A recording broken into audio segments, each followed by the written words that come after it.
సార్వజనీనమైన భాష యోగా అని గురుదేవ్ శ్రీ శ్రీ రవిశంకర్ తెలిపారు. యోగా ఒక సంపూర్ణమైన శాస్త్రం అని, పనిలో నైపుణ్యం అని చెప్పారు. యోగా గురించి గురుదేవ్ శ్రీ శ్రీ రవిశంకర్ చెప్పిన మాటలు యథావిధిగా మీకోసం.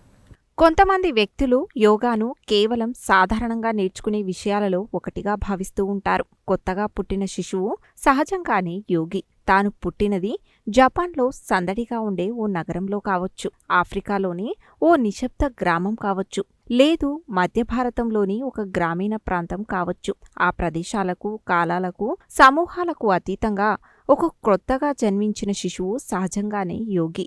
నిద్రించే శిశువు సహజంగానే ముద్రలు వేయడం మనం చూసే ఉంటాము. పొట్ట నుండి దీర్ఘశ్వాసలు తీసుకొని వదలడం, ఒక యోగిలాగా ఒళ్ళు సాగదీయడం, రోగనిరోధక శక్తికి, జీర్ణ ప్రక్రియకు తోడ్పాటు అందించేందుకు, వెన్నుముక బలంగా తయారయ్యేందుకు అవసరమైన అన్ని భంగిమలు ఆ శిశువు సహజంగానే చేయటం మనం గమనించవచ్చు. మనందరం పుట్టుకతో యోగులమే. అయితే ఆ చిన్నతనపు అమాయకత్వం, సహజమైన పొందిక మనం పెరిగి పెద్దయ్యాక కూడా మనతో ఉంటే ఇక విడిగా యోగ సాధన అవసరమే లేదు. కానీ మనం పెరిగి పెద్దవుతున్న కొద్దీ కొత్త సంస్కారాలు, కొత్త ఆలోచనలు మన మనసుపై మేఘాల్లా కమ్ముకొని సామరస్యాన్ని దెబ్బతీస్తాయి. మన సహజ స్వభావాన్ని కోల్పోయేలా చేస్తాయి. మనశ్శాంతిని మనకు దూరం చేస్తాయి. అందువల్ల శారీరక సమతుల్యత, బుద్ధి కుశలత, మానసిక భావావేశ సంతులనం కొరకు యోగ సాధన మనకు ఆవశ్యకమయ్యాయి.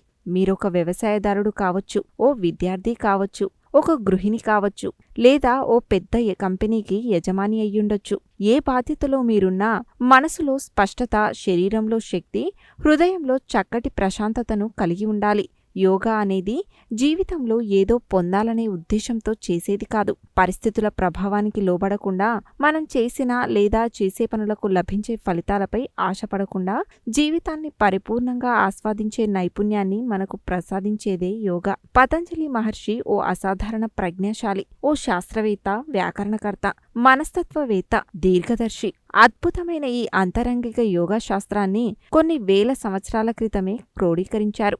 ఆయన ప్రతిపాదించిన ఈ కాలాతీత సూత్రాలు అన్ని సంస్కృతులకు, భాషలకు, కాలానికి, ప్రదేశాలకు అతీతంగా ఉండి తన మనసును, భావావేశాలను మనిషి స్వాధీనంలోకి తెచ్చుకునే ఆరోగ్య భాష్యాలు. దురదృష్టవశాత్తు చాలామంది యోగాను అపార్థం చేసుకుని దాన్ని మతానికి ఆపాదించి యోగాను కేవలం భౌతికమైన ఆసనాలుగానో, శరీరాన్ని సాగదీసే ఓ ప్రక్రియగానో భావిస్తున్నారు. యోగా అనేది సర్వమానవాళికి ఆవశ్యకం. భూమికి గల ఆకర్షణ శక్తి అనేది ఏ ఒక్క మతానికో, సముదాయానికో కాక అందరికీ సంబంధించినట్లే యోగా కూడా మతాలకు, సంస్కృతులకు అతీతమైనది. ప్రతి వ్యక్తి తన గురించి తాను తెలుసుకునేందుకు, ప్రపంచంతో మమైకమయ్యేందుకు యోగా ఒక చక్కని మార్గం.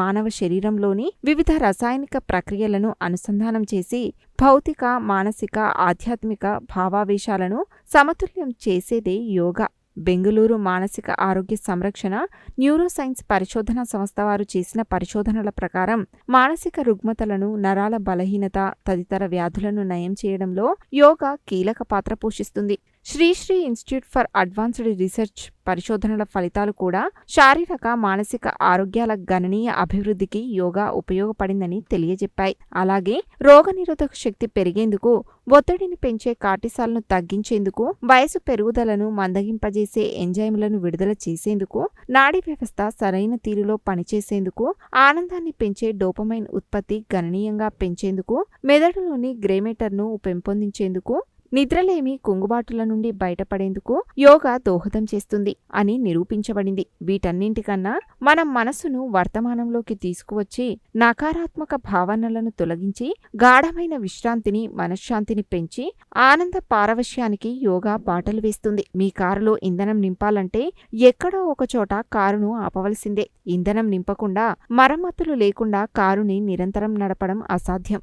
అలాగే మనం కూడా శక్తిని నింపుకునేందుకు కొంత విరామం తీసుకోవాలి.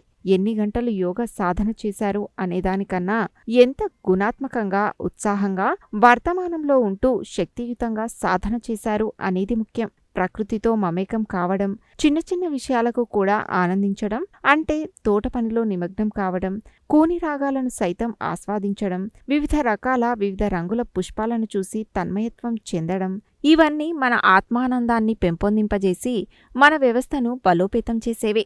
యోగా అనేది మనకు సంబంధించినదో లేదా అనవసరమైన విషయమో కాదు. అది మన జీవితాలతో పూర్తిగా ముడిపడి ఉంది. మనం మన సహజ స్వభావంతో పనిచేస్తుంటే మనం యోగ సాధన చేస్తున్నట్లే. ఉదాహరణకు, చలిగా ఉన్నప్పుడు కొంతమంది వ్యక్తులు బొటనవేలిని మిగతా 4 వేళ్ల లోపలికి చొప్పించి చేతులు కట్టుకొని ఉంటారు. యోగా పరిభాషలో బొటనవేలు విశేషమైన శక్తిని కలిగి ఉంటుంది. బొటనవేలు వేడిని పొందితే మిగతా శరీరానికి కూడా ఆ వేడి ప్రసరిస్తుంది. ప్రతి ఒక్క వేలి చివరి కొన మన శరీరంలోని ఒక్కో సూక్ష్మశక్తి స్థానంతో సంబంధం కలిగి ఉంటుంది. ఆ వేలి కొనలను ఉత్తేజపరచడం ద్వారా ఆయా శరీర భాగాలు వివిధ రకాల స్వస్థతలను మనం పొందవచ్చు. యోగా అంటే ఇలాంటి సూక్ష్మ స్వస్థత పద్ధతులను గమనించడం, వాటిని ఎరుకలోకి తీసుకురావడం. చక్కని ఎరుకతో మన జీవితాన్ని కొనసాగించినట్లయితే మాట్లాడేటప్పుడు, శ్వాస తీసుకొని వదిలేటప్పుడు, పనిచేసేటప్పుడు ఇలా ఏం చేస్తున్నా సరే పూర్తి ఎరుకతో చేయగలిగితే జీవితం ధ్యానస్థితిని అనుభవిస్తుంది. తద్వారా మనం ఆరోగ్యంగా, సంపూర్ణ శక్తితో, ఉత్సాహభరితంగా జీవించవచ్చు. యోగా మీకు ఈ రణగుణ ధ్వనులతో నిండిన ప్రపంచంలో ప్రశాంతంగా ఆలకించేందుకు ఓ చక్కటి స్థిరతనిస్తుంది. గందరగోళ పరిస్థితులలో నిశ్శబ్దంగా పనిచేయడం ఎలాగో నేర్పుతుంది.